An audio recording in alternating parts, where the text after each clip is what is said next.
Bonsoir à tous, chers frères et sœurs, chers jeunes.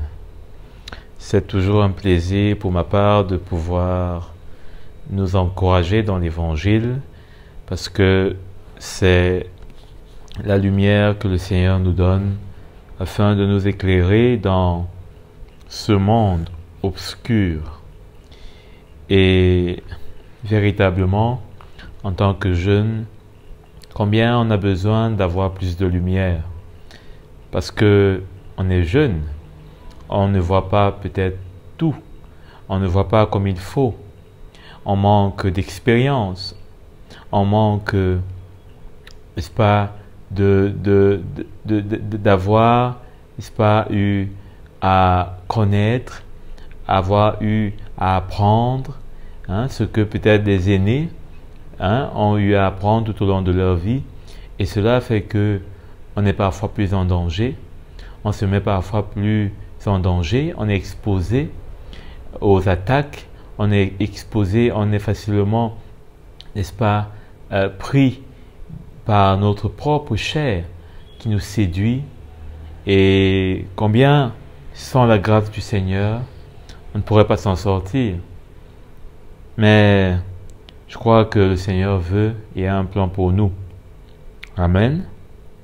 Donc, vous savez, moi-même je suis jeune, donc je me mets avec vous.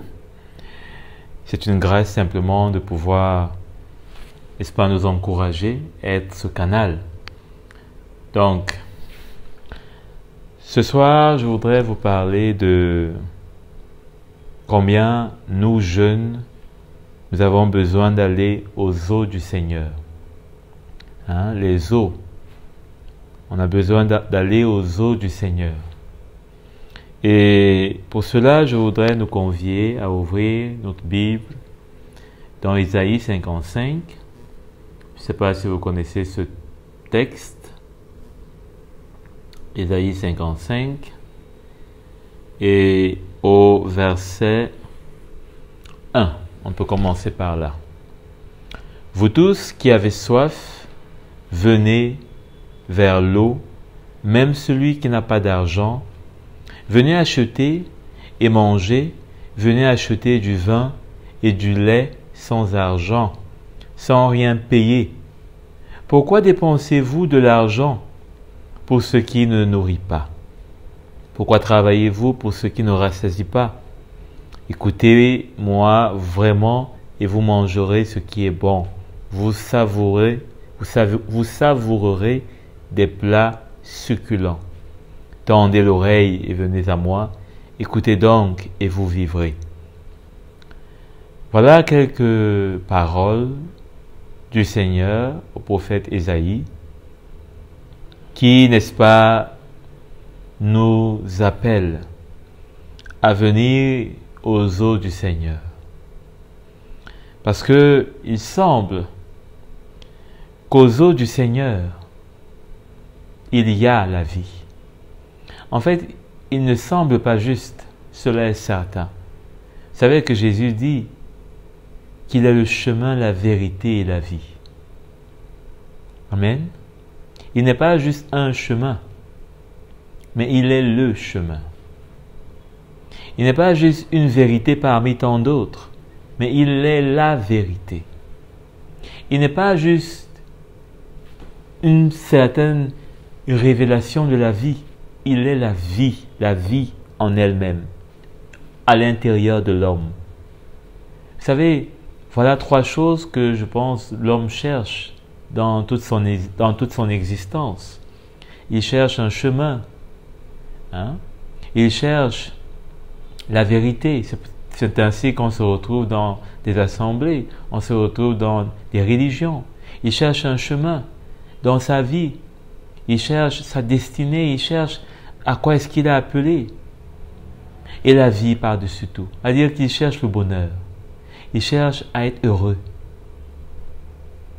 Donc Jésus dit qu'il est bien tout ceci. Vous tous qui avez soif, est-ce qu'on a soif? Est-ce qu'en tant que jeune, on a soif? Mais d'une bonne soif. Parce que vous savez, dans le monde veut nous donner une autre soif. Un type de soif qui n'est pas pur, qui n'est pas sain, qui n'est pas agréable au Seigneur. Un type de soif qui ne peut être que destructif. Une soif qui ne sera étanchée jamais. Parce que ce qui est dans le monde est à l'image des hommes imparfaits et jamais satisfaisant. Et donc, si on veut étancher la soif que le monde peut nous donner, que nous-mêmes on peut entretenir en nous, eh bien, on sera toujours malheureux. C'est ainsi que, pour prendre simplement un exemple, lorsque la soif, par exemple, d'une dépravation sexuelle, d'un manque de maîtrise, eh bien, s'installe en nous. Ce qu'on va tenter d'utiliser pour étancher cette soif pourra par exemple être de la pornographie, pourra par exemple être de la fornication à gauche et à droite. Mais est-ce que cela peut étancher cette soif qui déjà nous détruit, qui déjà nous a servi? Pas du tout. Pas du tout. Au contraire, ce qu'on va utiliser pour étancher cette soif, pour avoir un peu de plaisir, eh bien, va encore plus creuser la soif. Encore plus. C'est comme quelqu'un qui prend de la cigarette. Il va commencer par un bâton par jour, puis 2 par jour, puis 3, puis 5 par jour. À un moment donné, parfois, il se retrouve à être comme une cheminée. Tout un paquet, tel des fagots de bois qui brûlent dans une cheminée. Il va totalement les tirer. Mais jamais la soif ne sera étanchée. Jamais cette addiction à la nicotine ne sera jamais étanchée. Mais ce n'est pas le cas en ce qui concerne notamment l'eau du Seigneur. Et c'est pourquoi il nous demande de venir à son eau. Nous qui avons soif, nous qui avons goûté à la joie de son salut, nous qui avons soif d'être libérés de plus en plus de tout ce qui est en nous, en tant que jeunes, qui peuvent encore nous amener sur un chemin large, les ténèbres, la chair, ses convoitises, ses faiblesses, ses désirs. On a besoin de venir à l'eau du Seigneur. On a besoin de nous approcher de son puits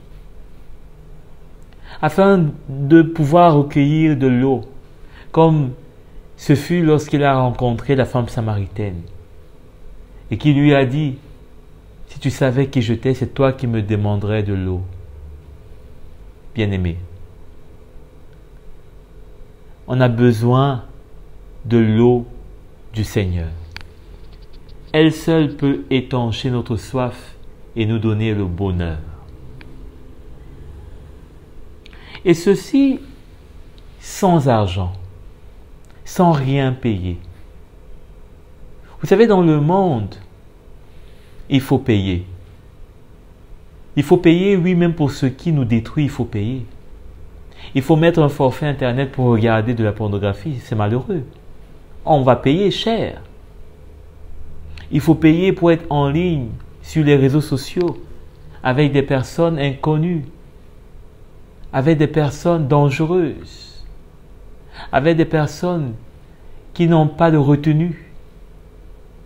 Et on est exposé aux mots, aux réactions violentes, aux images violentes. Il faut payer. tout ce qui est dans le monde fonctionne avec l'argent. Bien que cela détruit, mais ça fonctionne avec l'argent, il faut donner un prix. Mais dans le Seigneur, le seul prix qui est demandé, c'est celui de venir. De venir avec nos vies, de venir avec notre cœur, de venir avec un état brisé qui reconnaît son besoin de cette eau. Et Jésus nous donne cette eau sans acheter. Même si on avait de l'argent et des moyens, même si on était un roi et un empereur, on ne pourrait même pas acheter une seule goutte de cette eau. On ne pourrait pas. Parce que Jésus nous donne cette eau au prix de son sang, au prix de la gloire qu'il a abandonnée pour un temps, afin de venir nous donner la vie. Qu'est-ce qu'on pourrait bien donner en retour, si ce n'est pas simplement notre vie, notre cœur? Qu'est-ce qu'il y a bien de valeur sur cette terre pour faire un échange? Ou bien alors, pour avoir une proportion de valeur? Rien du tout. Simplement s'approcher. Simplement être sincère. Simplement le désirer. Et Jésus nous donne gratuitement. Venez donc acheter. Venons donc acheter. Acheter ici, ce n'est pas avec de l'argent. Il n'y a pas de contradiction. Acheter ici, c'est avec sa vie. Acheter ici, c'est déposer sa vie. Et recevoir la vie du Seigneur. Et recevoir l'eau du Seigneur. Venez manger. C'est-à-dire, venez communier avec la vie du Seigneur. Venez communier avec l'autel du Seigneur. Venez acheter du vin. Le vin nous parle notamment dans la Nouvelle Alliance du sang de Christ. Ça parle de comment il faut venir donner sa vie. Vous savez, en tant que jeune, on est rempli de vigueur. On a encore des années devant nous, pour certains en tout cas, la plupart, et on a le sentiment qu'on peut encore faire beaucoup de choses. Les ambitions nous remplissent la tête, les rêves, le cœur, et l'énergie nous donne l'impression qu'on peut faire des choses que personne encore n'a pu faire. Mais à la vérité,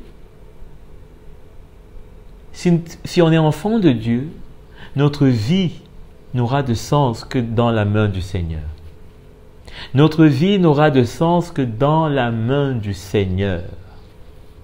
Amen. C'est pourquoi il faut venir acheter du vin. C'est-à-dire il faut venir déposer sa vie entre les mains de Jésus. Entre les mains de notre Seigneur et Sauveur, que vous et moi avons choisi de suivre. Et du lait. Et du lait. Remarquez, il dit acheter du vin et du lait sans argent. Acheter, mais sans argent. Ça veut dire que ce n'est pas quelque chose de charnel dont il est question. Le Seigneur n'est pas intéressé à notre argent, à nous dépouiller dans nos poches. Pas du tout. Il est celui à qui appartient l'or et l'argent, du reste. Mais ici, il est question, encore une fois de plus, non seulement de communier avec le Seigneur, non seulement de déposer notre vie sur l'autel, de ne plus vivre pour nous-mêmes, comme Paul dit, d'offrir nos membres en sacrifice au Seigneur. En sacrifice au Seigneur. Et du lait. Le lait parle de ce qui est complet. Le lait parle de ce qui est essentiel. Vous savez, il y a tellement de choses dans le monde qui ne sont pas essentielles, qui ne sont pas importantes. L'apôtre Paul parle de combien il y a des choses qui sont, tout est permis, mais tout n'est pas utile. Combien de jeunes aujourd'hui, notamment, peuvent penser que aller en boîte, eh bien, leur est permis, ils ne sont plus sous la loi. Bien sûr, on n'est plus sous la loi de Moïse, mais on est sous la loi de Christ. Que ce soit dans Romains, que ce soit dans Galates, l'apôtre Paul est bien formel, notamment dans Galates, au chapitre 5, le verset 13. Il dit, frères, vous avez été appelés à la liberté, seulement ne faites pas de cette liberté un prétexte pour vivre selon la chair. Amen. Donc on ne peut pas utiliser la liberté pour vivre selon la chair. Parce qu'on est jeune, on est libre dans le Seigneur. Alors on fait de notre vie ce qu'on veut. Non. La liberté que Christ nous donne, c'est la liberté de prendre notre vie et de la mettre entre ses mains. Afin de ne pas vivre selon la chair, mais de vivre par l'esprit. Donc, on a besoin d'arriver à comprendre ce qui est essentiel, à comprendre ce qui est édifiant, à comprendre ce qui est utile. Parce que ce qui n'est pas utile nous expose à des dangers. On peut se retrouver à aller aujourd'hui en boîte. Ok, on rentre, sans problème. Mais qui sait si on continue? Dans quoi est-ce qu'on va se retrouver? Quelle est la corruption dont les mauvaises compagnies vont nous donner comme graines, comme racines?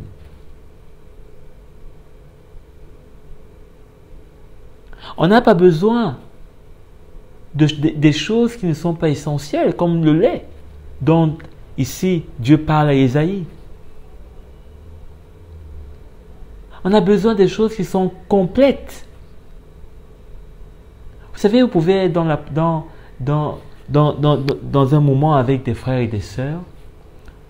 Et la Bible nous dit que là où 2 ou 3 sont réunis, le Seigneur est là. Et qu'il déverse d'abondantes grâces au milieu des siens. Quand vous êtes dans une communion avec des frères et des sœurs, n'est-ce pas que toutes choses sont complètes? Il y a l'amour du Seigneur que vous pouvez ressentir. Il y a le conseil du Seigneur que vous pouvez avoir. Il y a un cœur du Seigneur que vous pouvez ressentir. Mais quand on est dans le monde, c'est difficile qu'on ait des choses qui soient complètes. Je prends l'exemple peut-être d'un frère qui est dans une relation d'amitié avec un copain. Eh bien, quand ce copain met peut-être une musique mondaine, est-ce qu'on pourra se réjouir avec lui? Est-ce qu'on pourra enjoy, comme on dit chez nous les jeunes, avec lui? On ne pourra pas. On aura de la peine. On sera comme immobilisé. Parce que à l'intérieur de nous, il y a l'Esprit de Dieu qui ne nous permet pas de nous réjouir avec ce qui est impur, bien-aimé. Donc, verset 2. Pourquoi dépensez-vous de l'argent pour ce qui ne nourrit pas? N'est-ce pas que dans notre vie, en tant que jeunes et autres, bien sûr, pas seulement, mais les questions des jeunes ici, on peut dépenser de l'argent pour des choses qui ne nourrissent pas, qui ne nourrissent pas notre âme, qui ne nourrissent pas notre cœur. Je prends un exemple simple. Le fait de chercher à avoir peut-être le dernier cri du smartphone, peut-être Android, eh bien, qu'est-ce que cela apporte comme vie à l'intérieur de nous? Si c'est simplement se mettre à la mode avec d'autres, faire d'excellents selfies, ne pas avoir celui dont la caméra est vraiment old school, comme on peut dire, c'est-à-dire vieux jeu.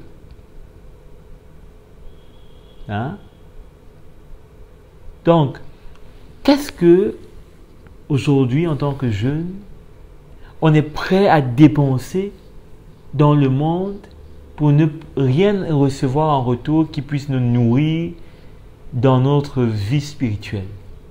C'est la question qu'il faut se poser. Qu'est-ce que dans ma vie, je dépense et qui n'arrive pas à nourrir ma vie spirituelle? Cela ne sert de rien de faire de telles dépenses. Chaque jour ou chaque semaine, de s'acheter de nouveaux habits à la mode. Est-ce que cela vient nourrir ma vie spirituelle? Est-ce que cela vient me remplir dans l'esprit, dans l'homme nouveau?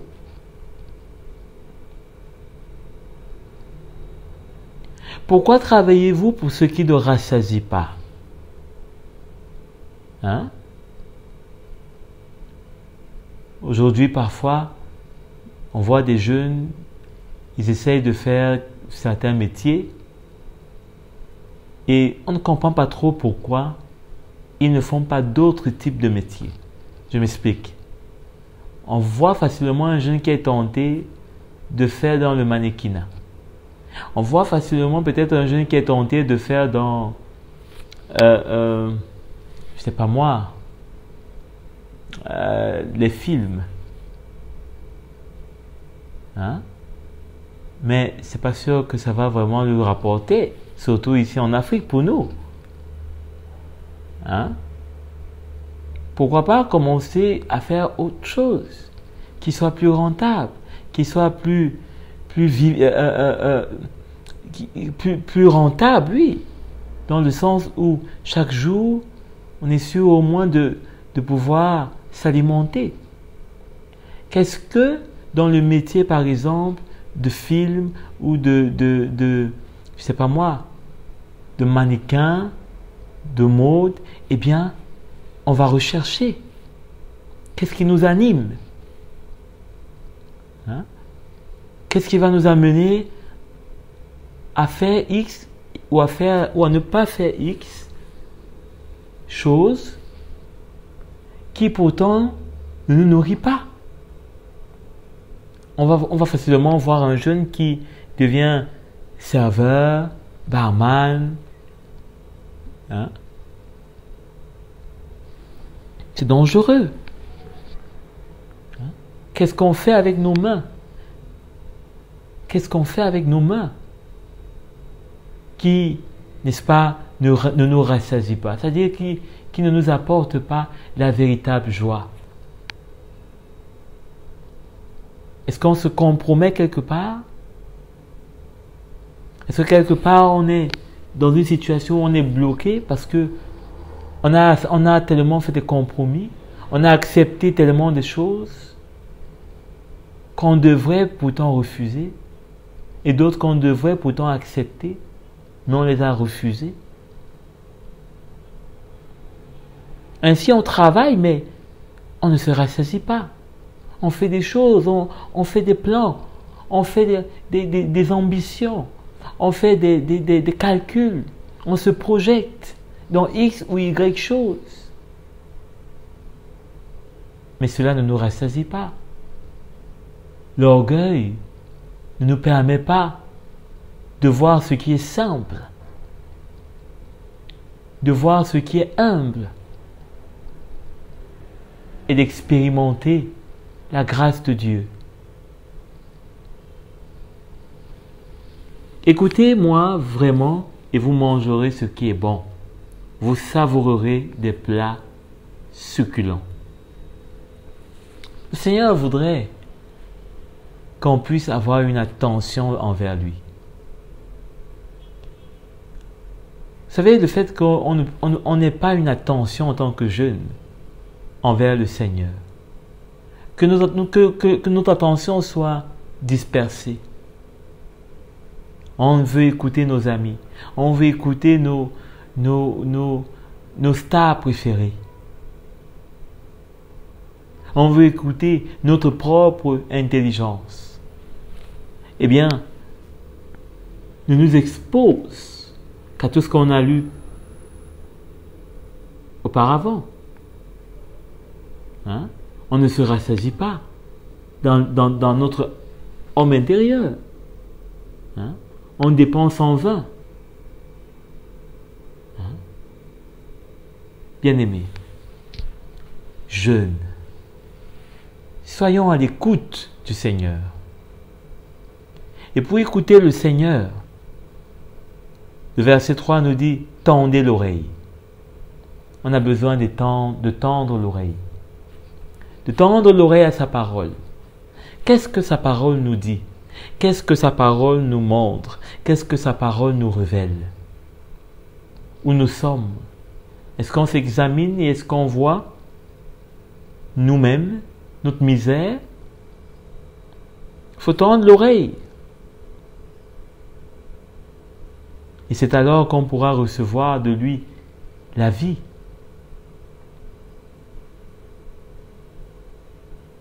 Allons dans Jérémie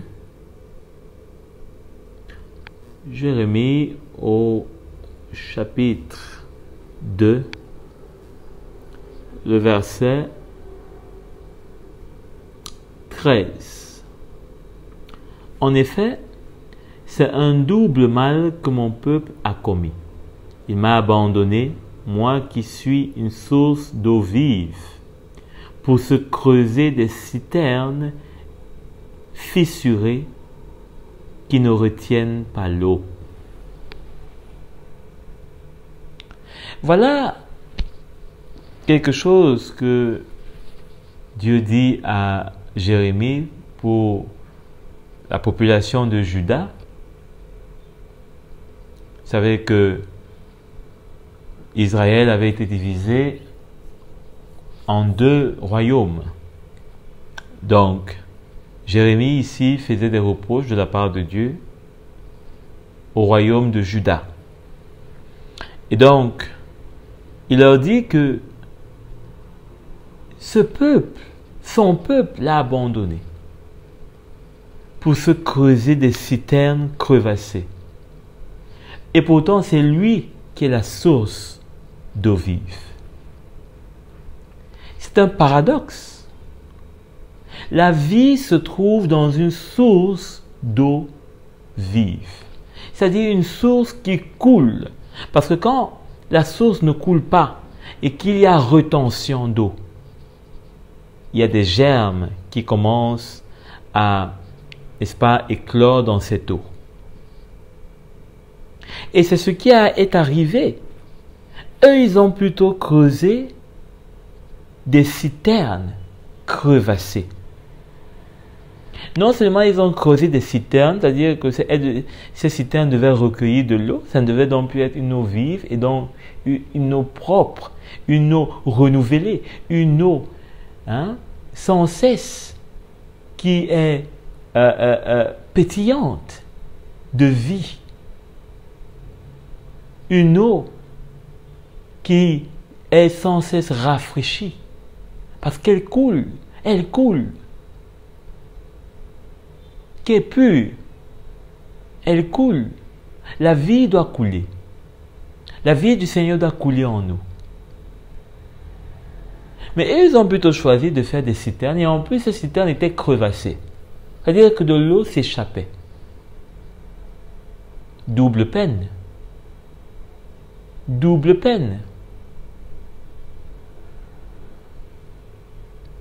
Et c'est ainsi que nous aussi dans nos vies, nous pouvons abandonner celui qui est la source d'eau vive pour aller vers des choses qui ne contiennent que la mort. Ne contiennent que la mort. On peut abandonner nos frères dans la foi pour nous lier avec ceux qui sont dans le monde. Qu'est-ce qu'on va moissonner avec une telle attitude? Qu'est-ce qu'on va moissonner? Qu'est-ce qu'on va moissonner lorsqu'on va s'associer avec des amis qui ne connaissent pas le Seigneur? Qu'est-ce qu'on va moissonner? Cela ne veut pas dire qu'on doit vivre comme un ermite, mais cela veut dire qu'on a besoin de discerner. Est-ce que je suis en train de demeurer dans la source d'eau vive? Ou est-ce que je suis déjà en train de me retrouver dans une citerne crevassée? Allons dans Proverbes au chapitre 5, le verset 1. Mon fils, sois attentif à ma sagesse, tends l'oreille vers mon intelligence, afin que tu conserves la réflexion et que tes lèvres gardent la connaissance. Certes, les lèvres de l'étrangère ruissellent de miel, et son palais est plus doux que l'huile.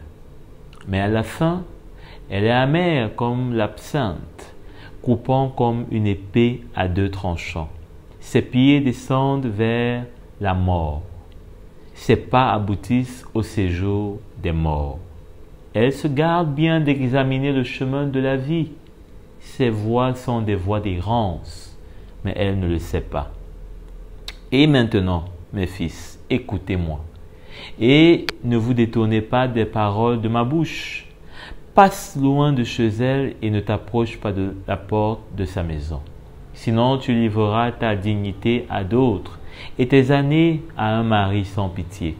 Sinon, des étrangers se rassasieront de ton bien et du produit de ton travail dans la maison d'un autre. Sinon, tu gémiras près de ta faim quand ta chair et ton corps dépériront. Tu diras alors, comment donc ai-je pu détester l'instruction et comment mon cœur a-t-il pu mépriser le reproche? Comment ai-je pu ne pas écouter la voix de mes maîtres, ne pas tendre l'oreille vers ceux qui m'instruisaient? Encore un peu et j'aurais été au comble du malheur, au milieu du peuple et de l'assemblée. Bois l'eau de ta citerne, l'eau qui sort de ton puits. Tes sources doivent-elles se déverser à l'extérieur? Tes ruisseaux doivent-ils couler sur les places publiques? Qu'ils soient pour toi seul et non pour des étrangers avec toi. Que ta source soit bénie, fais ta joie de la femme de ta jeunesse, biche des amours, gazelles pleines de grâce. Voilà en quelque sorte ce que la parole du Seigneur nous dit dans ce texte de Proverbes au chapitre 5. Et combien cela doit vraiment nous instruire. Cela doit vraiment nous instruire. Au verset 1, le Seigneur demande de prêter attention. Nous devons prêter attention à l'évangile que l'on écoute. Le Seigneur seul connaît pourquoi on écoute ce que on écoute. Et si on écoute et que l'on garde, on retient ses paroles, sa parole, le Seigneur, par sa grâce, va nous aider. Mais c'est à nous de retenir sa parole et de vouloir la mettre en pratique. Parce que les choses qui vont s'en suivre ne seront que, n'est-ce pas, de l'ordre du normal. Parce que ce que la parole de Dieu nous montre, nous dit, nous avertit, eh bien c'est sûr qu'elle va se réaliser. Eh bien c'est sûr qu'elle va s'accomplir. Donc, on a, n'est-ce pas, vraiment beaucoup de gains.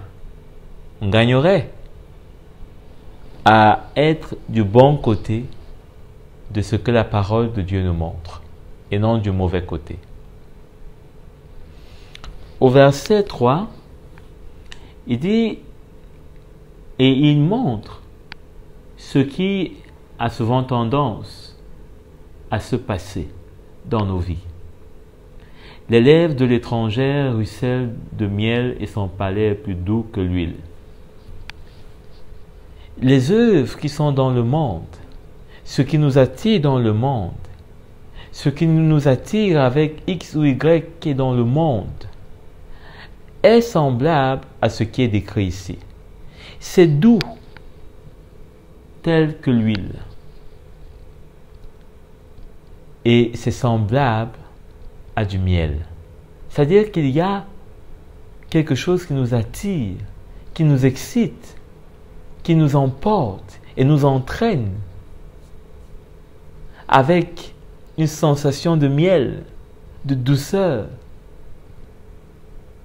Et pourtant, mais à la fin, elle est amère comme l'absinthe, coupant comme une épée à deux tranchants. Je ne sais pas pour vous si vous avez déjà eu une expérience telle que décrite ici, mais je peux vous dire que c'est vrai. C'est vrai parce que, eh bien, pour ma part, c'est quelque chose qui est réel. On s'y frotte, on s'y pique.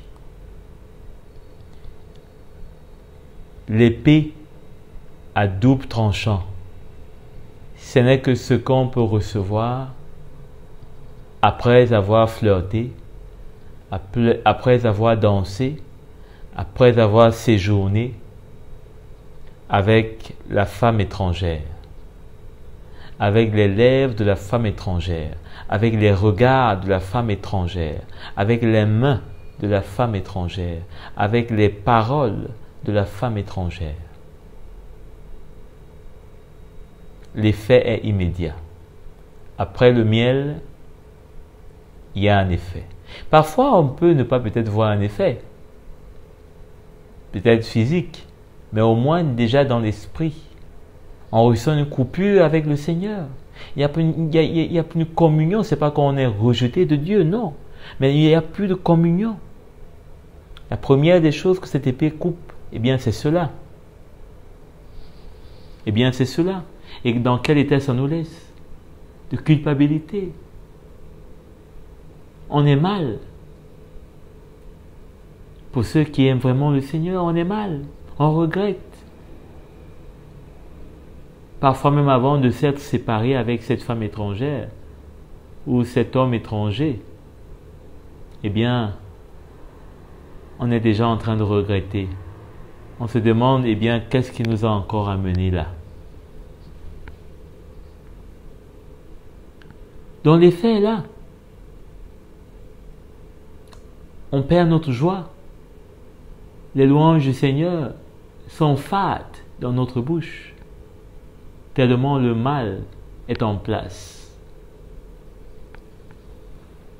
Ses pieds descendent, verset 5, vers la mort. Ses pieds descendent vers la mort. Parfois, comme je disais, ce n'est pas immédiatement que peut-être on va attraper une infection, qu'on va attraper peut-être, je ne sais pas moi, une maladie,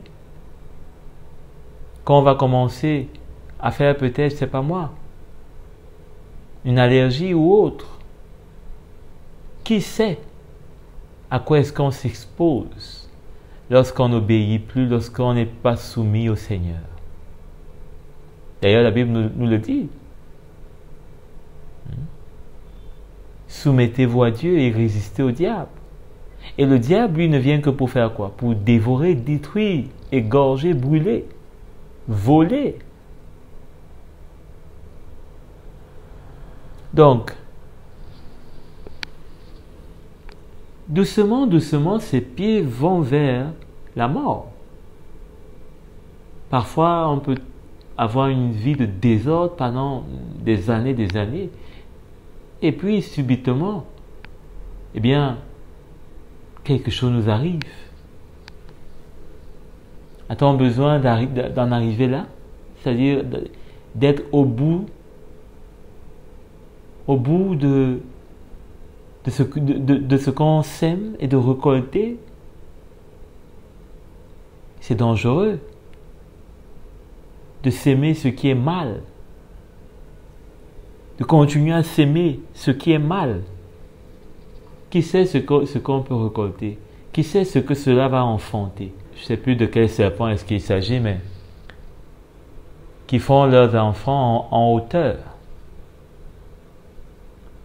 De peur que parfois, ces petits serpents, comme ils apprennent encore à mordre, et ils ne contrôlent pas le taux de leur venin qui est souvent encore assez naturel et frais, eh bien, pique la génitrice.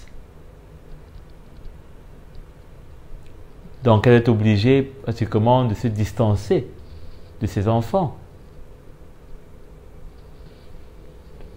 Et nous, on embrasse pratiquement l'ennemi. On embrasse pratiquement les flèches qu'il tend vers nous.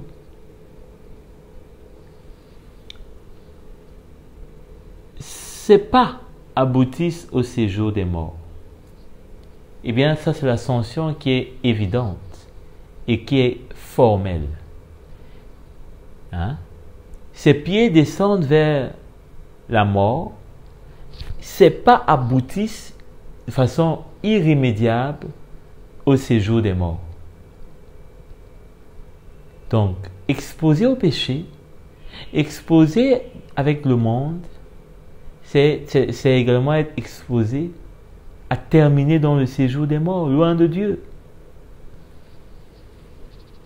Elle se garde bien d'examiner le chemin de la vie. Ses voies sont des voies d'errance, mais elle ne le sait pas. On est avec des amis. Eux, ils ne cherchent jamais à connaître Jésus. D'ailleurs, on ne leur en parle pas. Eux, ils ne cherchent pas à venir communier avec nous pendant peut-être nos cultes. Non. Ils ne cherchent pas cela. Mais nous, on est avec eux. Qu'est-ce que nous, on cherche? Ou alors peut-être on est assez spirituellement fort pour dominer sur eux. Mais qu'est-ce que on peut appeler comme étant spirituellement fort? Si après 1 an, 6 mois, 1 an, on n'a pas pu, ne serait-ce que leur faire chanter un cantique. Ne serait-ce que leur faire chanter un cantique. On n'a pas pu. Donc, leurs voix sont des voix d'errance. C'est-à-dire que leurs voix, eh bien, sont des voix où ils se perdent. Et effectivement, ils ne le savent pas. Verset 7. Et maintenant, mes fils, écoutez-moi et ne vous détournez pas de mes paroles, paroles de ma bouche. Passe loin de chez elle et ne t'approche pas de sa porte. Au lieu de flirter, au lieu de sympathiser, au lieu de nouer une relation, eh bien, il faudrait plutôt faire attention. Il ne faudrait pas se mettre à portée. Il faudrait fuir. Il faudrait fuir. Il faudrait que si on est un garçon, qu'on apprenne à fuir les compagnies avec des filles qui sont dans le monde, qui ne craignent pas le Seigneur, qui ne connaissent pas le Seigneur. Si déjà dans la maison de Dieu, il faudrait avoir un minimum de relations avec des sœurs et notamment être le moins possible dans une proximité tellement intime, à plus forte raison pour ce qui est de celles qui sont dans le monde et qui ne connaissent pas Jésus, qui n'ont aucune retenue. Il ne faut donc pas s'approcher. Parce que vous ne connaissez pas par quelle ruse, par quel moyen votre chair sera séduite. Sinon, tu livreras ta dignité à d'autres et tes années à un mari sans pitié. Voilà notamment ce qui arrive aux sœurs. À trop s'approcher des garçons qui ne connaissent pas le Seigneur, qui ont une seule envie, c'est d'avoir un palmarès de filles vierges à leur actif. Eh bien, on finit dans l'indignité. Notre dignité, la plus sacrée, est enlevée. Et parfois, la solution, c'est celle de se marier avec lui. Et c'est ainsi qu'on finit avec un homme sans pitié. Celui-là qui nous a donné tous les tendres mots pendant quelques heures, finit par être un loup par la suite. Une mauvaise base pour un mariage, parce qu'on s'est laissé aller dans une erreur. Sinon, des étrangers se rassasieront de ton bien et du produit de ton travail dans la maison d'un autre. À défaut, parfois, eh bien nous, on est finalement celui-là qui est le dindon de farce. Tout le monde se joue de nous. Parce que dans ce monde, il est sans pitié, il n'y a pas de place pour la patience, ni la tendresse, ni la bienveillance, pas du tout. Pendant que vous croyez avoir un ami, vous partagez tout avec lui, croyant, eh bien lui n'est pas intéressé avec vous. Parce que lui, il a sa vie dans le monde qu'il aime bien et qu'il est décidé à continuer à vivre. Et il n'a pas besoin de vous. C'est vous qui insistez, c'est vous qui lui tournez après. D'ailleurs, s'il est insistant auprès de vous, vous ferez bien mieux de fuir. Parce que là, il veut resserrer ses griffes pour encore mieux vous attacher et vous détacher de votre vraie place. Donc, sinon tu gémiras près de ta faim quand ta chair et ton corps dépériront. C'est-à-dire que, à un moment donné, eh bien, qui sait, on peut se retrouver parfois dans un piteux état, à l'hôpital, on maigrit. Vous savez, la vie du péché, la vie dans les ténèbres, la vie dans le monde, fait qu'on dépérit, on sèche. On sèche. C'est l'effet des ténèbres. Les ténèbres font sécher l'âme. Et quand l'âme sèche, le corps en souffre. Ça craque. Les os, ça sèche. C'est spirituel. Et c'est visible. Quand quelqu'un est dans le Seigneur, au contraire, il brille. La Bible nous dit qu'il se renouvelle comme l'aigle. Il vieillit, bien sûr, mais il y a un éclat sur son corps. C'est presque comme s'il vivrait déjà la glorification. Il y a un éclat sur sa vie. Il y a comme s'il reste jeune. Il y a comme s'il reste frais.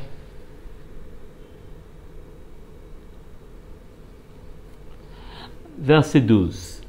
Tu diras alors, comment ai-je pu ne pas écouter la voix de mes maîtres, ne pas tendre l'oreille vers ceux qui m'instruisaient?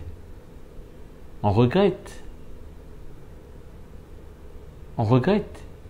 Bien sûr, le Seigneur peut nous pardonner si on est sincère. Mais faut-il en arriver là?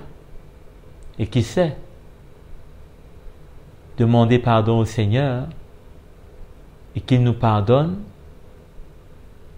n'éteint pas les effets de nos actes, puisque c'est notre corps qui va en subir, même si notre âme est sauvée. Donc, faisons attention, parce que par ailleurs, notre corps est pour le Seigneur.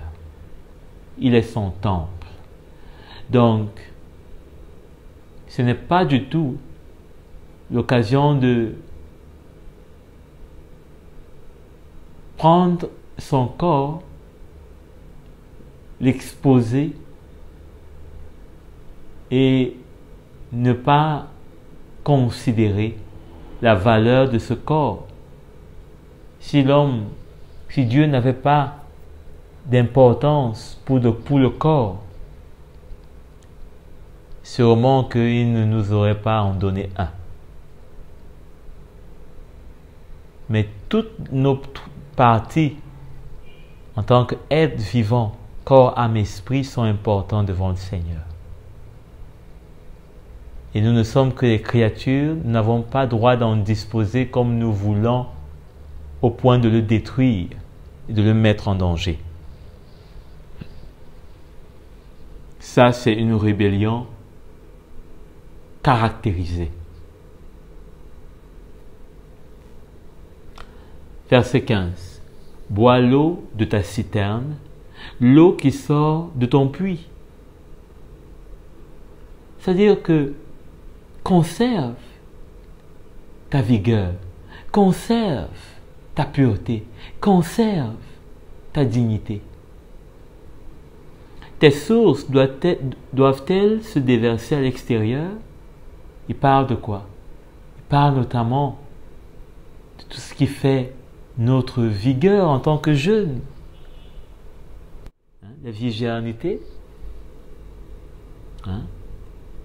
cette pureté qu'on a de ne pas connaître ce qui est impur, eh bien, va faire en sorte qu'on puisse, n'est-ce pas, être devant le Seigneur véritablement agréable. Les sources qu'il a mis en nous,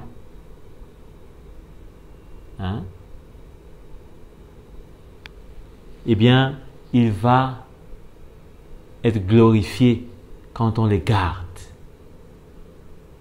On ne les laisse pas couler n'importe où. Pour être peut-être un peu plus cru, notre sperme,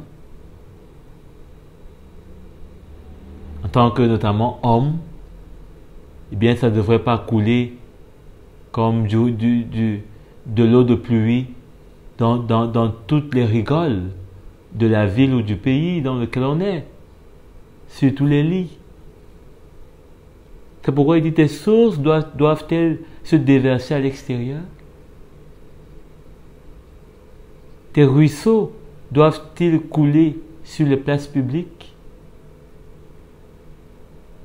Est-ce qu'on doit trouver une femme, une jeune femme, en train de se montrer, se dénuder, de marcher sans se couvrir dignement?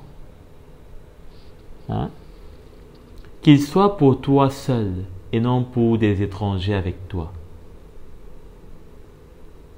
Et c'est pourquoi il dit par la suite, que ta source soit bénie, fais ta joie de la femme de ta jeunesse. Et autres, et autres, et autres. Donc, voilà ce que Dieu veut. Qu'elle soit la joie pour ta femme. Qu'elle soit ta joie pour ta femme. Et pour toi avec elle. Ces sources que tu as conservées. Allons savoir pourquoi est-ce que dans beaucoup de mariages, il n'y a plus de joie. Ou alors il n'y a même pas eu de joie de ce mariage. Cette joie est peut-être finie dans les festivités, à l'hôtel de ville, peut-être pendant la bénédiction nuptiale, mais quand on regarde par la suite parfois, des mariages qui dépérissent vite, eh bien, peut-être que, voilà aussi, je ne dis pas que c'est le seul problème, mais voilà peut-être aussi l'une des raisons.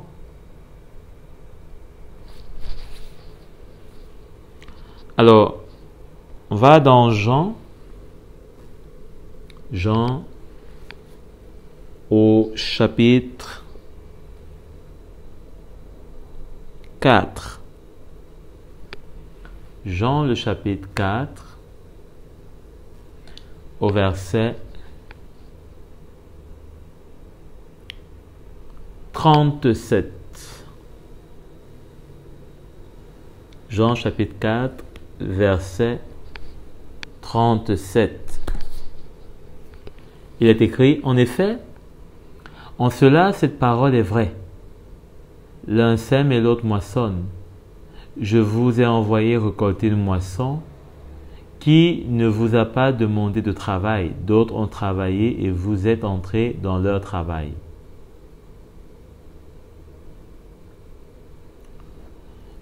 Alors, beaucoup de Samaritains de cette ville crurent en Jésus à cause des paroles de la femme qui rendait ce témoignage.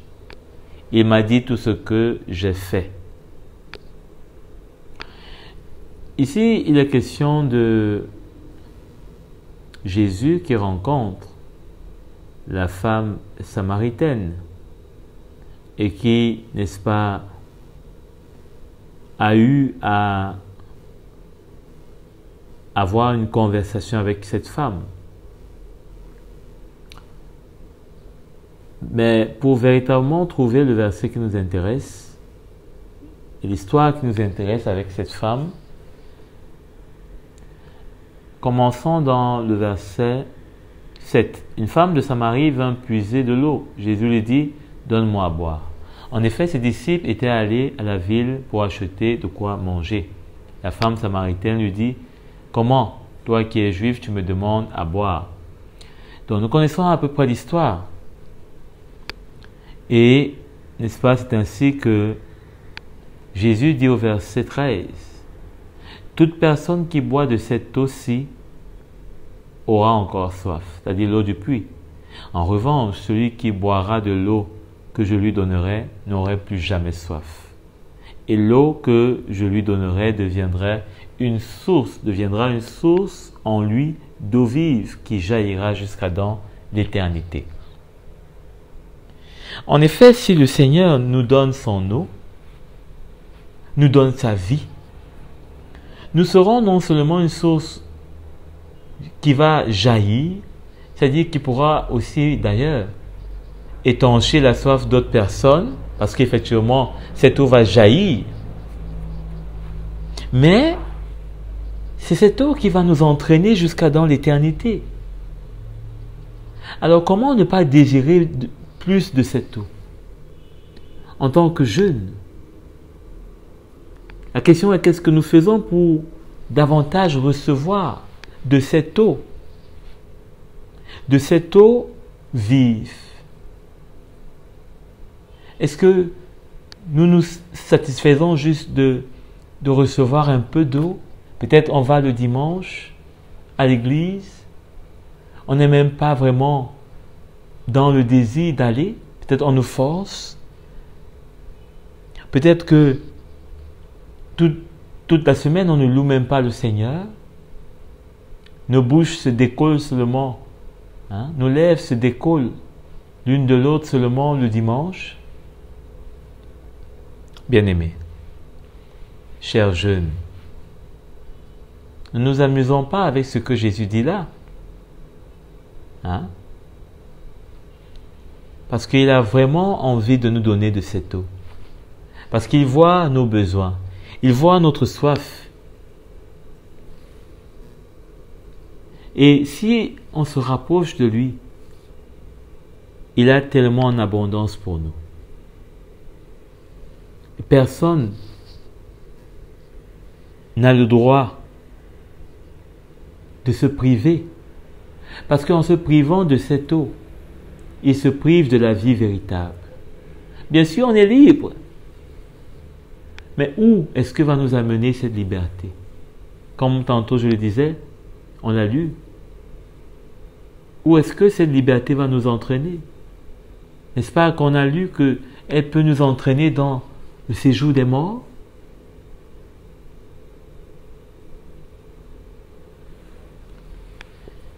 Allons dans Genèse,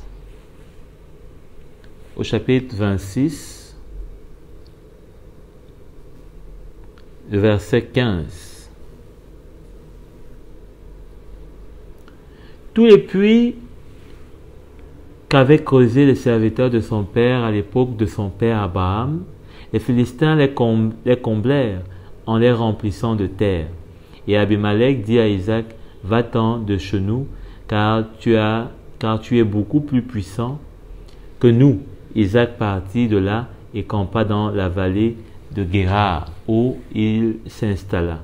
Isaac creusa de nouveau les puits qu'on avait creusés à l'époque de son père Abraham et que les Philistins avaient comblés après la mort d'Abraham. Il leur donna les noms que son père leur avait donnés. Les serviteurs d'Isaac creusèrent encore dans la vallée et y trouvèrent un puits d'eau vive. Les bergers de Guérar cherchaient querelle aux bergers d'Isaac en disant « L'eau est à nous ».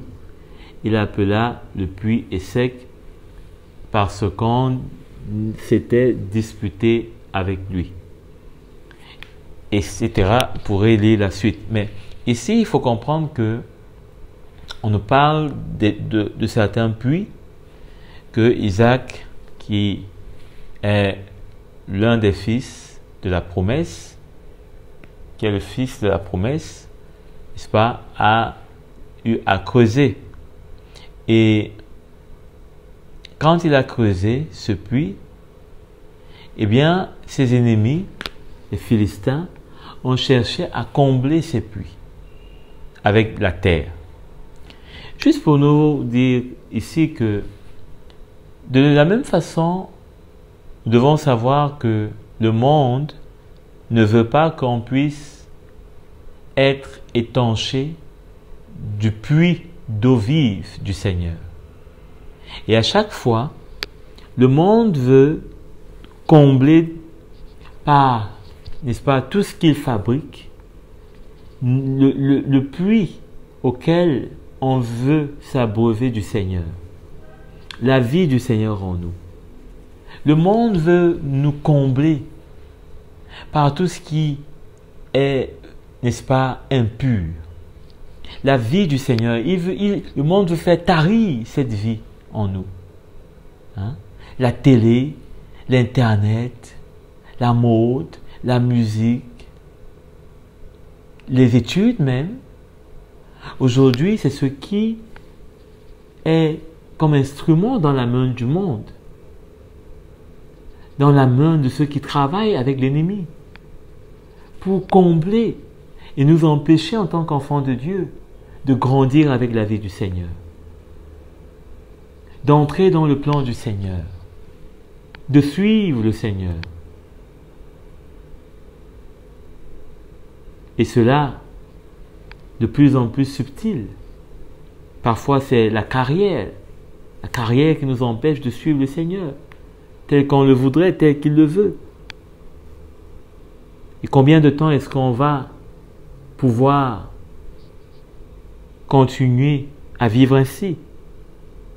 Parce que si le monde comble le puits que le Seigneur a ouvert en nous pour déverser sa vie, eh bien, on se retrouve à sécher. Et quand on sèche, on meurt. On meurt. Donc, il faudrait qu'on puisse ne pas nous laisser le monde, n'est-ce pas, combler la vie du Seigneur qui est en nous. Il faudrait qu'on apprenne à creuser plus profondément, afin que tout tout ce qui viendra pour combler la vie du Seigneur en nous, pour éteindre, pour assécher le puits du Seigneur en nous, eh bien, puisse simplement couler comme une boîte, une bouteille de plastique dans un torrent d'eau. Amen. Ou comme du sable qui va juste se déposer en bas, mais l'eau va continuer de couler, et de couler, et de couler encore.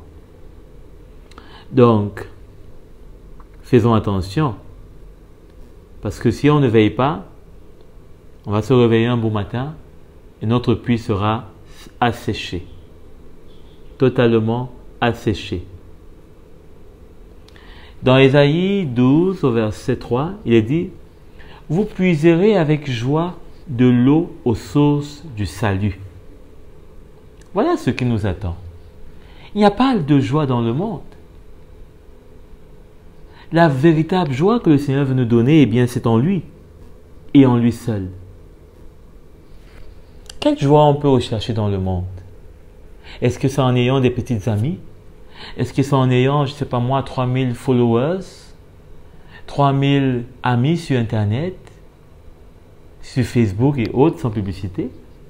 Est-ce que c'est, je ne sais pas moi, en portant la dernière marque de chaussures, en ayant fait le dernier modèle à la une, qu'on sera dans la joie?